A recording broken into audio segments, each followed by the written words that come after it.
സിനിമാസിന്റെ ശീതീകരിച്ച പ്രദർശന ഹാളിൽ നാളെ മുതൽ പ്രദർശനം ആരംഭിക്കുകയാണ്. തുടരും. സാധാരണക്കാരന്റെ ജീവിതം പറയാൻ അപ്രപാളികളിലേക്ക് ഒരു സിനിമ എത്തുന്നു. മലയാള തനിമയോടെ തുടരും. നാളെ മുതൽ വിൻഡോ സിനിമാസിൽ പ്രദർശനം ആരംഭിക്കുന്നു. പുതിയ തലമുറയ്ക്ക് ഈ അനൗൺസ്മെന്റ് അത്ര പരിചിതമാകില്ല. എന്നാൽ പഴയ സിനിമാ പ്രേമികളിൽ ഗ്രഹാതുരത്വം ഉണർത്തിക്കൊണ്ടാണ് സുൽത്താൻ ബത്തേരിയിലെ ഗ്രാമവഴികളിലൂടെ ഈ വാഹനം കടന്നു വന്നത്. സുൽത്താൻ ബത്തേരി മിന്റ് സിനിമാസാണ് പഴയ രീതി വീണ്ടും പരീക്ഷിച്ചത്.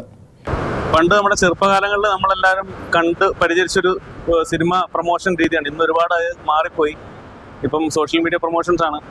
അപ്പം ഇങ്ങനത്തെ ഒരു കാര്യം നമുക്ക് പഴയ കാലം ഒന്ന് റീക്രിയേറ്റ് ചെയ്യാമെന്നുള്ളതെന്ന് തോന്നി. അതുപോലെ തന്നെ നമ്മുടെ പഴയകാല താരജോഡികൾ ശ്രീ ലാലേട്ടനും ശോഭന ചേച്ചിയും കൂടി ഒരുമിച്ച് അഭിനയിക്കുന്ന തുടരും സിനിമയും കൂടി ആയതുകൊണ്ടും നമുക്കൊരു വളരെ സന്തോഷത്തോടെ ചെയ്യാൻ ആഗ്രഹിച്ച ഒരു കാര്യമാണ്. ഇന്ന് പുതിയ തലമുറയ്ക്ക് ഇങ്ങനത്തെ ഒരു കാര്യം പണ്ടുണ്ടായിരുന്നു എന്ന് അറിയിക്കാൻ വേണ്ടി നമ്മൾ ചെയ്യുന്നുള്ളൂ. നാടക നടനും അനൗൺസറുമായ ആണ്ടൂർ ബാലകൃഷ്ണനാണ് മോഹൻലാലും ശോഭനയും അഭിനയിക്കുന്ന തുടരും സിനിമയുടെ വിവരങ്ങൾ മൈക്കിലൂടെ പങ്കുവച്ചത്. മാതൃഭൂമി ന്യൂസ്, വയനാട്. എം കമൽ ചേരുന്നുണ്ട് തത്സമയം. കമൽ, തുടരും ചിത്രത്തിന്റെ അനൗൺസ്മെന്റ് ആണ് അങ്ങനെ വിളിച്ചു പറഞ്ഞുകൊണ്ട് പോകുന്നത്. തുടരും സിനിമ എന്ന് പറയുമ്പോൾ തന്നെ മോഹൻലാലും ശോഭനയും നൊസ്റ്റാൾജിക് ജോഡി ഒന്നിക്കുന്നത് അങ്ങനെ അനൗൺസ് ചെയ്ത് നൊസ്റ്റാൾജിക് രീതിയിൽ തന്നെ പോകുന്നത് കാണുമ്പോൾ വളരെ മനോഹരമായ ഒരു കാഴ്ച. പുതിയ കുട്ടികളും കാണട്ടെ അല്ലേ, പണ്ട് എങ്ങനെയായിരുന്നു ഒരു സിനിമ വരുമ്പോൾ അതിനെക്കുറിച്ച് എങ്ങനെയാണ് പറഞ്ഞിരുന്നത്, എങ്ങനെയായിരുന്നു ഒരു വാഹനത്തിൽ അനൗൺസ് ചെയ്ത് പോരുന്നത്. എന്തായാലും അതിന് പിന്നിൽ പ്രവർത്തിച്ച ബുദ്ധി ആരുടേതായാലും ഗംഭീരം.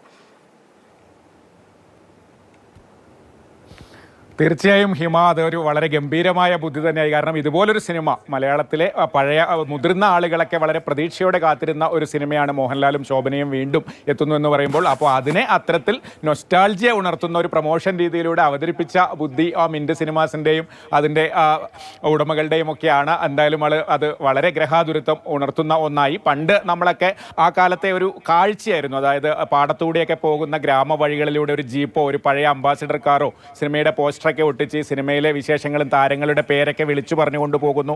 അതിൽ നിന്ന് ഈ താരങ്ങളുടെ ചിത്രമുള്ള നോട്ടീസുകൾ പുറത്തേക്ക് എറിയുന്നു. കുട്ടികൾ അതിന് പുറകെ പോകുന്നു.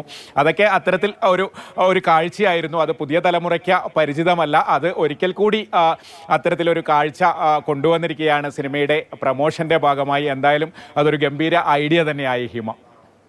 ശരി, തീർച്ചയായും കമൽ. അപ്പം എന്തായാലും പഴയ കാലം എങ്ങനെയായിരുന്നു എന്ന് കാണിച്ചു കൊടുക്കാനുള്ള മിന്റ് സിനിമാസിന്റെ ഒരു ഐഡിയ ഗംഭീരം തന്നെ. അപ്പൊ ശരി കമൽ.